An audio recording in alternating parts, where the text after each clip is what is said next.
حضرت عمر رضی اللہ تعالیٰ عنہ بازار سے گزرے ہیں، صبح کے وقت ہے، گوشت تازہ دیکھا تو دل میں خیال آیا کہ چلو گوشت خرید لیتے ہیں، لیکن جیب میں پیسے نہیں تھے، تو پھر خیال آیا کہ چلو اس سے ادھار، اب ادھار کرنے لگے تو مسکرا پڑے اور نفس کو مخاطب کر کے کہا کہ نفس وہ تو پرایا ہے، بات مانے یا نہ مانے، تو اپنا ہے، تیرے سے ادھار کر لیتے، جب پیسے ہوئے تو تجھے پھر کھلا دیں۔ یہ ہمارے اسلاف نے طرز زندگی سکھایا، ہم اپنی زندگی میں اس طرح سے اعتماد پیدا کرو، چیزوں کی خاطر اپنی عزت نفس کا سودا نہ کرو۔ بڑا شخص وہ ہے کہ جو اپنی عزت نفس کو بچا لیتا۔ پھر ایسے مغرور نے نہ تو پیغمبر صلی اللہ علیہ وآلہ وسلم کو سچا جانا اور نہ نماز پڑھی، لیکن جھٹلایا اور منہ پھیر لیا،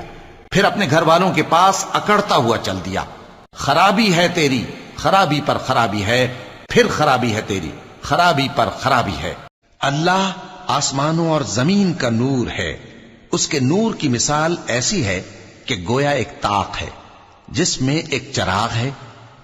اور ان سے گاؤں والوں کا قصہ بیان کرو جب ان کے پاس پیغمبر آئے، یعنی جب ہم نے ان کی طرف 2 پیغمبر بھیجے تو انہوں نے ان کو جھٹلایا،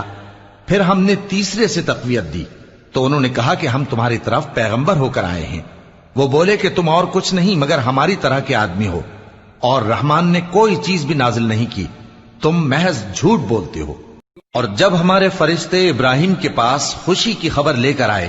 تو کہنے لگے کہ ہم اس بستی کے لوگوں کو ہلاک کر دینے والے ہیں کہ یہاں کے رہنے والے نافرمان ہیں۔ ابراہیم نے کہا کہ اس میں تو لوط بھی ہیں۔ وہ کہنے لگے کہ جو لوگ یہاں رہتے ہیں ہمیں سب معلوم ہیں،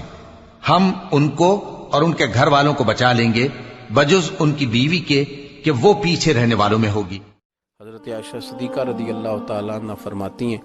کہ نبی پاک صلی اللہ علیہ وسلم نے مجھے ایک بکرا ذبح کرنے کے بعد پکانے کے لیے دیا تو وہ میں نے سارا بانٹ دیا،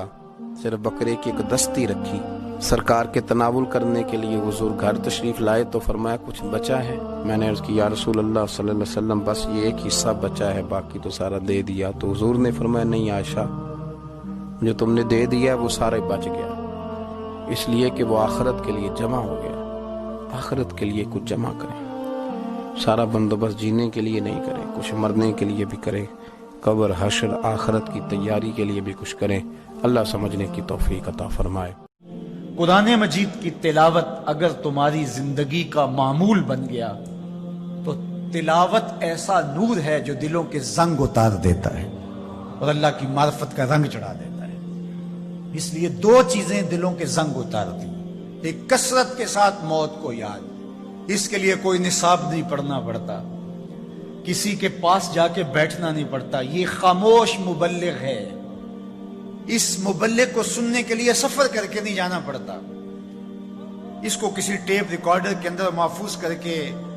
کان کے ساتھ نہیں لگانا پڑتا، کوئی بٹن آن نہیں کرنا پڑتا، اب لائٹ ہے اب سن سکوں گا، اب لائٹ چلی گئی اب نہیں سن سکوں گا، اس کے لیے کوئی وقت متعین اور مقرر نہیں ہے۔ یہ ایسا مبلغ ہے، یہ خاموش واعظ ہے، جب چاہو اس کو سن سکتے ہو۔ اور اللہ تعالیٰ جل شانہ نے یہاں ارشاد فرمایا قد افلح من تزکا، جس نے اپنے اندر کو ستھرا کر لیا۔ باہر تو مل مل کے سارے دھوتے ہیں، لباس پہ بھی سلوٹ نہیں پڑنے دیتے، اور اپنے بدن پہ ایک ریزہ مٹی کا بھی پڑ جائے تو وہ بھی جھاڑتے ہیں۔ کہا یہ بھی اچھی بات ہے، اسلام ستھرائی کا دین ہے، صفائی کا دین ہے، لیکن اس سے کہیں زیادہ اہمیت ہمارے باطن کی صفائی کی ہے، ہمارے اندر کے